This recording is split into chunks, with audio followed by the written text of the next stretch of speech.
1 week ago today, automatic spending cuts went into effect in Washington, and the president warned that they would cause serious problems for Americans. Gordon, the administration even cut back on tours of the White House, but conservatives and even the news media are asking if some of those budget cuts were just motivated by politics. Well, John Walke has the story. President Obama's political opponents and even some in the media want to know if the mandated cuts are being used to scare up public opposition to more federal belt tightening. The White House is our house! With the president's office announcing that it will cancel spring visitor tours of the White House, the Wall Street Journal published an editorial called #SequesterThis, in which it skewers the White House strategy to, quote, punish 8th graders visiting from Illinois instead of, say, the employees of the Agriculture Department who will attend a California conference sipping exceptional local wines and sampling tasty dishes prepared by special guest chefs. Meanwhile, an ABC reporter asked Agriculture Secretary Tom Vilsack if it's time to stop doing oil portraits of former secretaries at more than $22,000 a pop. You know, there are so many questions I'd be happy to answer about our budget. I just think that's a really small ball kind of question. Correspondent David Curley then had his photo blown up at Costco for under $100. The questions may be taking their toll as President Obama abandoned last week's take-no-prisoners strategy against Republicans and by midweek was wining and dining lawmakers, a group of senators one night and House Budget Chairman Paul Ryan the next day. The House's top Democrat, Nancy Pelosi, approves. I think, as one who has been a leader in the Congress for a while, I always think it's very important to understand the motivation of members and what the possibilities are in terms of courage. House Speaker John Boehner expressed surprise that the president changed tactics from campaign events around the country to sitting down and talking with lawmakers. I think it's a sign, a hopeful sign, and I'm hopeful that something will come out of it. But if the president continues to insist on tax hikes, I don't think we're going to get very far. If the president doesn't believe that we have a spending problem, I don't know if we're going to get very far. But I'm optimistic.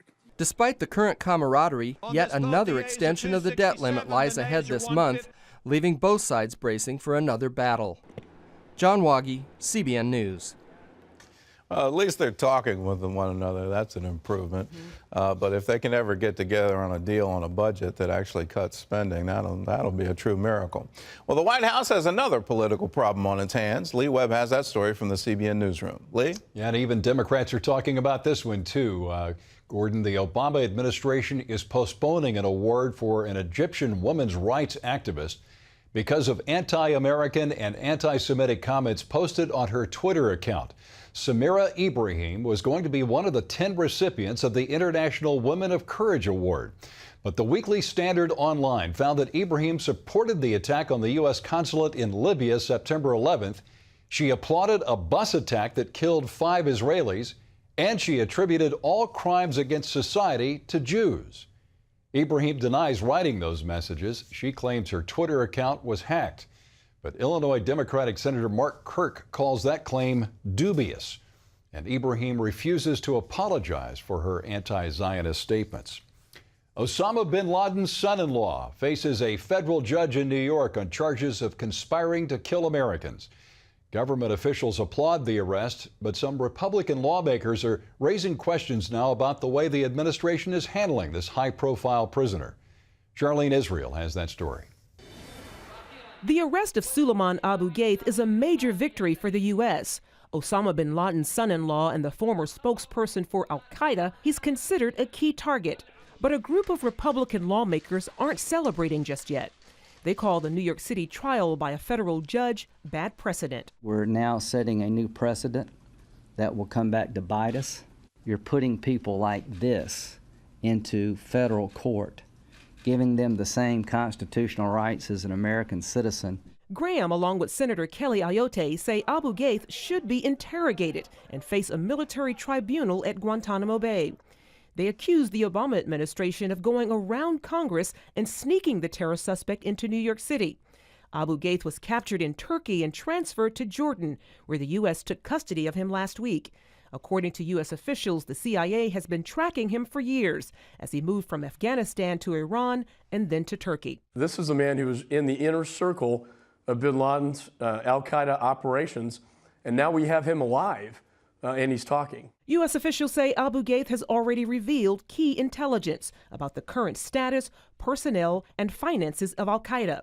In a statement, U.S. Attorney General Eric Holder said, quote, "This arrest sends an unmistakable message. There is no corner of the world where you can escape from justice because we will do everything in our power to hold you accountable to the fullest extent of the law."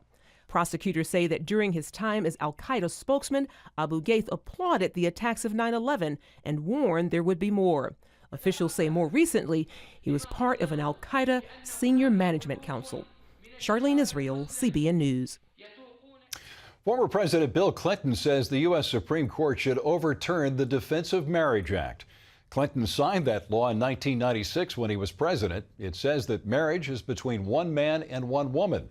That means a state where gay marriage is illegal does not have to recognize gay marriage from another state.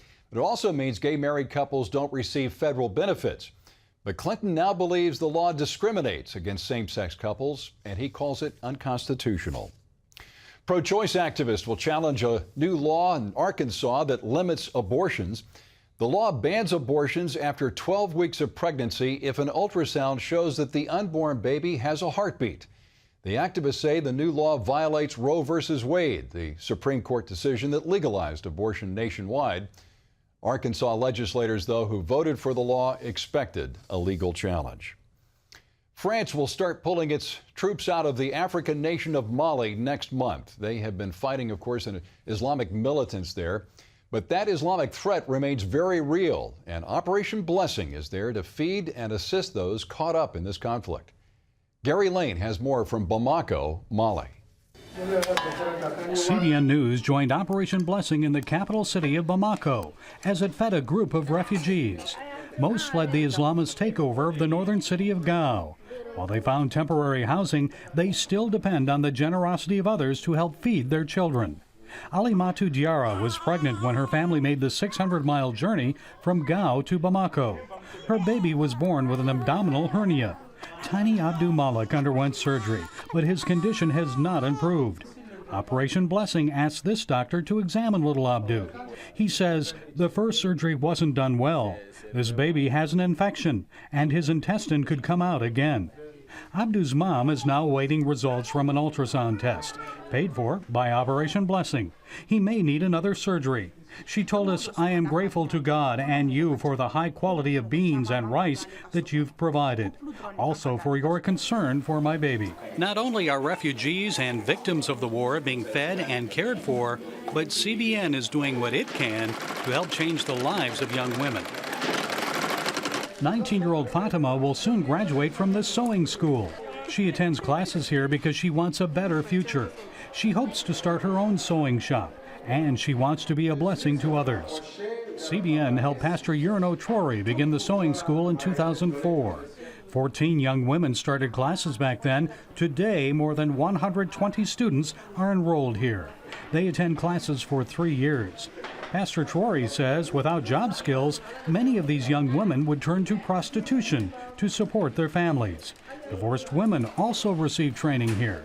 When a woman is divorced with 3, 4, 5 children, and she can't earn her own life, that's misery.